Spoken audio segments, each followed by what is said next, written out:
이번에는 이제 세종대왕릉이 어떤 연유로 여주에 오시게 됐는지, 그리고 또 여주에 오실 때의 여주에 전해지는 천장 전설 이야기가 있습니다. 그 부분에 대해서 좀 설명을 드리도록 하겠습니다.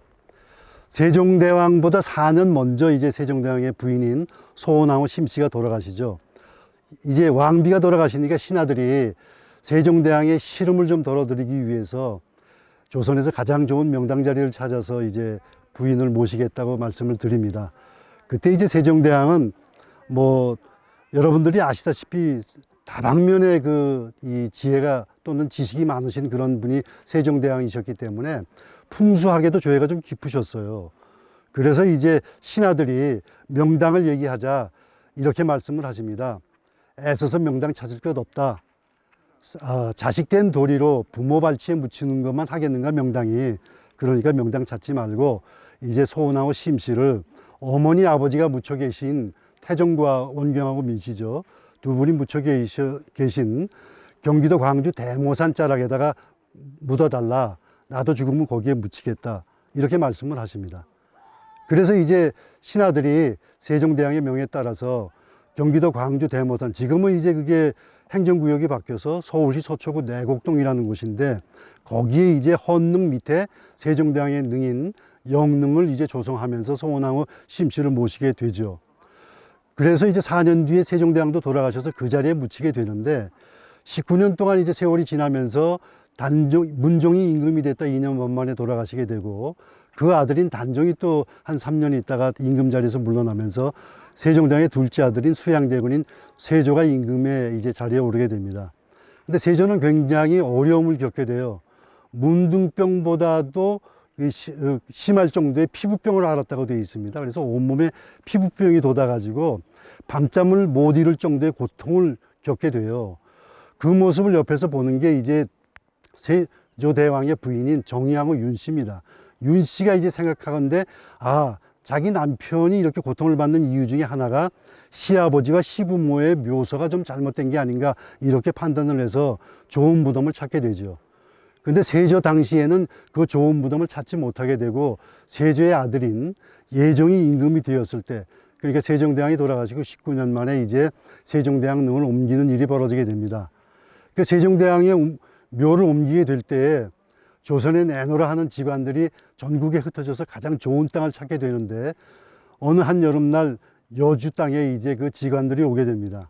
그래서 이것저것을 이제 둘러보면서 명당을 찾게 되다가 이인선의 묘를 지키면서 제사를 담당하고 있는 제실이 그 옆에 있는 것을 발견하고, 그 밑에서 이제 갑자기 쏟아지는 소나기를 피하게 되죠. 잠시 뒤에 소나기가 거치고 나서 주변을 살펴보니 그 이인선의 묘사가 천하의 명당임을 알게 돼요. 그래서 그 위에 올라가서 이제 이곳에다가 세종대왕과 세종대왕의 부인인 소원왕후 심씨를 옮겨야 되겠다가 하면서 돌아보는 순간에 이 인선의 묘소 바로 왼쪽에 한산이 씌인 이 계전의 묘소를 발견하게 되는데, 그 묘소가 천하의 명당인 묘소였었습니다. 그래서 이제 세종대왕과 세종대왕의 부인은 이 인선의 묘소 옆에 있던 한산이 이 계전의 묘소를 드러내고 그 자리에다 이제 모시게 되지요. 그 여주에 전파되고 있는 그 천장 이야기를 좀 여러분에게 들려드릴 것 같으면은, 이 인손이 5명의 아들을 두게 되는데, 이제 극자돌림의 아들들입니다. 극감, 극증, 극배, 극균 이렇게 나가게 되는데, 이 아들들이 다 출세를 하게 돼요.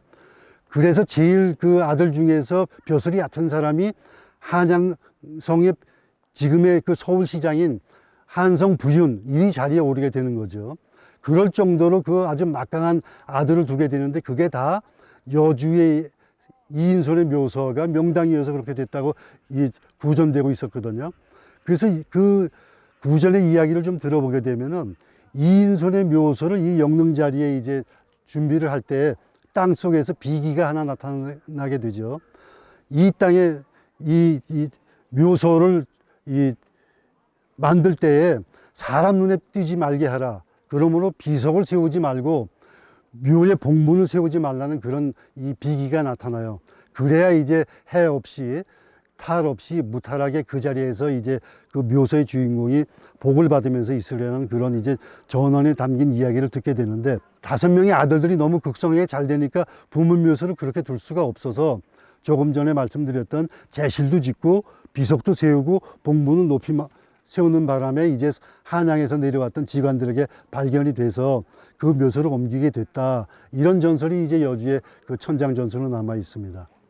이제 조선시대 때 법도에 의하면은 임금의 묘소를 원래 그 좋은 명당 자리는 다 세력 있는 양반 가문에서 차지하기도 하고, 자식된 도리로 부모를 아무데나 묻지 않고 좋은 땅을 찾아서 묻게 마련이라서 아무도 쓰지 않는 그런 새로운 명당 자리는 거의 찾기가 어려워요.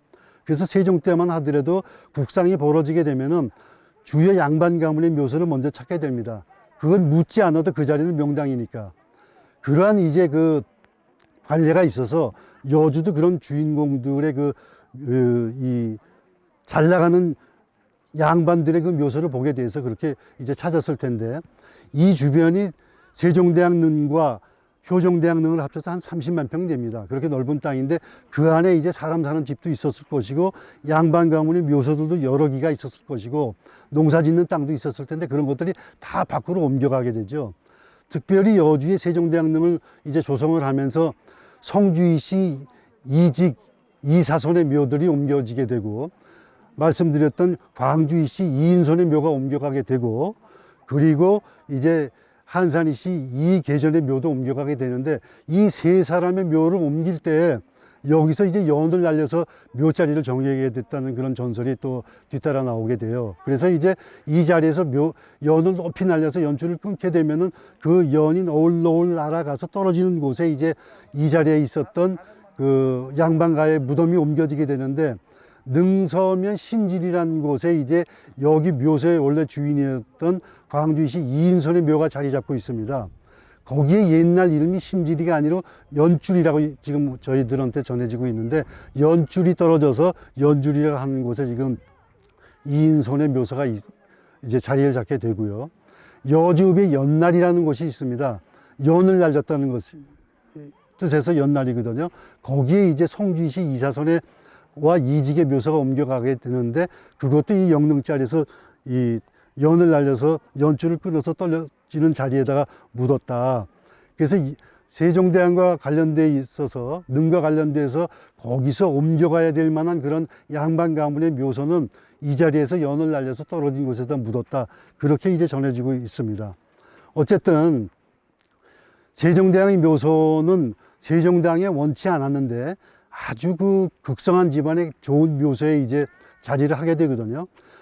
그 이후에 세종대왕릉이 조성된 이후에 수많은 그 풍수를 하는 사람들이 와서 보고, 이 묘자리가 너무 훌륭해서 원래 조선이란 나라는 400년 정도 연명할 수 있는 국운을 가지고 이제 국가가 탄생이 됐는데, 이 땅이 너무 좋아서, 세종대왕릉이 너무 좋아서 100년이 더 연장이 됐다고 그럽니다. 그래서 세종대왕릉을 가르쳐서 가백년, 영릉 가백년이란 말이 붙어서 그 명당 자리를 칭송하는 이름이 붙어요. 영릉이 조선이란 국운을 100년을 더 연장시켰다 할 정도의 그런 아주 세계적인 명당 자리죠. 이제 그 여러분들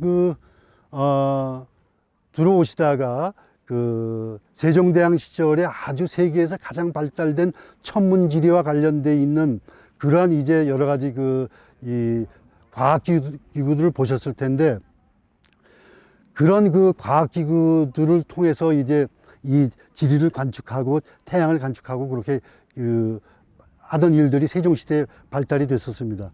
그런 발달됨에도 불구하고 세종대왕이 그런 것들을 의지하지 아니하고, 나는 명당이 싫다, 내 부인과 나의 묘소는 그냥 평범한데 아버지 어머니 묘소 밑에다가 그렇게 좀 조성해 줬으면 좋겠다는 그러한 말씀에도 불구하고, 역사의 힘이 세종대왕과 세종대왕 부인의 묘를 지구상에서 가장 좋은 땅에다가 밀어넣게 되거든요.